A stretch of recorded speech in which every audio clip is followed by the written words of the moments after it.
Alright guys, tutorial number 16. Let's go ahead and jump right into coding. So the first thing we need to do is we need to make an if statement. So we want to say, okay, if the number of rows equals 1, and remember to use two equal signs here, if the number of rows is equal to 1, then that basically means tomorrow does exist. So if tomorrow does exist, then we want to go ahead and grab the data from it. So in order to grab it, I'm just going to go ahead and use that fetch row. So row, I'll just name this one row 2, and remember, we only have one basically result. We don't need to loop through anything because this is ensuring that there's only one result whenever we made our query. So row 2 equals, in order to get the data, I'm just going to go ahead and use MySQL fetch row. And what this pretty much does is fetch the row from, where's my results? Result 2 right here. So it's going to fetch a row from that. Now, I want to store the date. What do we query? The date and the percent change for tomorrow or the following day.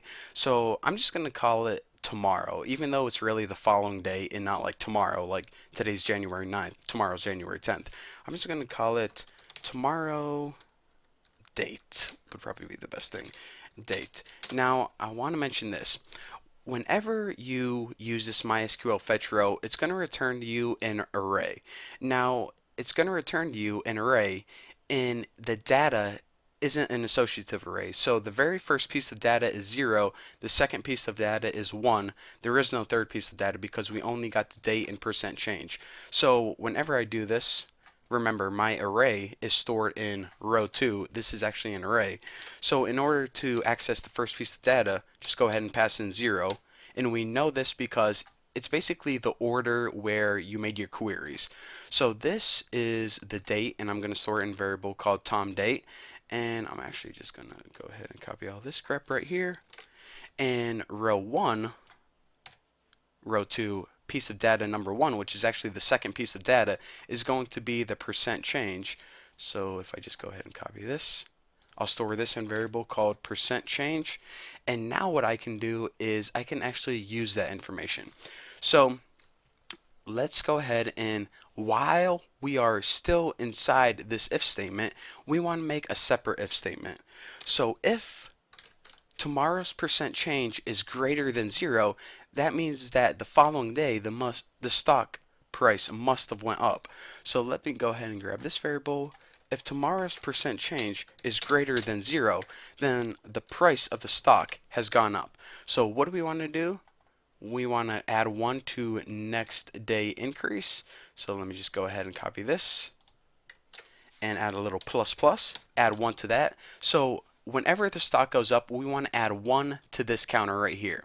Another thing that we want to do is we want this sum of increases to pretty much be the total of how much of a change is there, because if it goes up 1%, that's good. If it goes up 15%, that's even better. So later on, we want to use the sum of increases not to determine how many times it went up, but how powerful was that change. I think that would be a good way to prescribe or describe it. I said prescribe it. Sorry, I got medicine on my head.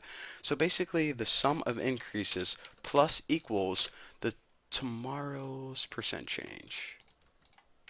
Just like that. So now, got to get rid of my dumb old thing right there. And now what I want to do is add 1 to the total. Now the total is basically just that counting variable. So basically, if tomorrow's percent change is greater than 0, then that means that the stock goes up tomorrow. So whenever the stock goes up, we want to add 1 to the counter, add whatever percent change it was to the sum of the increases, and also add another counting variable to the total. Now what we want to do is we want to add an else if, and we want to say else if tomorrow's percent change is less than 0. And this means, okay, now if the stock goes down tomorrow or the following day, then what do we want to do? Well, we basically want to do everything but in reverse. So let me just go ahead and copy these, paste them right there, and put the next day decrease. We'll add another counter right there, sum of decreases, and we don't do anything on the right hand side because that percent change we already factored in it's going to be negative because it's less than 0. So this is going to end up being a negative number, and this is going to end up being a positive number. But nonetheless, we add a total for our counting variables. And the last clause we're going to make is a simple else. And what this is going to say is, okay, if the following day it didn't go up and it didn't go down, well, then it must have had no change at all.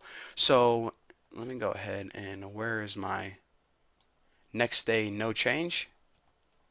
Go ahead and paste it right in there. And for this, I'm just going to go ahead and put, well, I totally lost my train of thought right now. Next day, no change, plus, plus. I just zoned out, started thinking about cough drops. It's pretty weird. And I'm going to add one to my total, right like that. So basically, in this tutorial, what we did is we tested the following day and said, okay, the following day, if it goes up, then add whatever I need to my counters. The following day, if the price goes down, then take care of that. And also, if it doesn't change the following day, then we just want to keep track of that data as well. So in the next tutorial, what we're going to do is, actually, let me see if I have time. I don't know. In the next tutorial, I'm going to be doing all my other weird calculations. So thank you guys for watching. Don't forget to subscribe, and I'll see you guys later.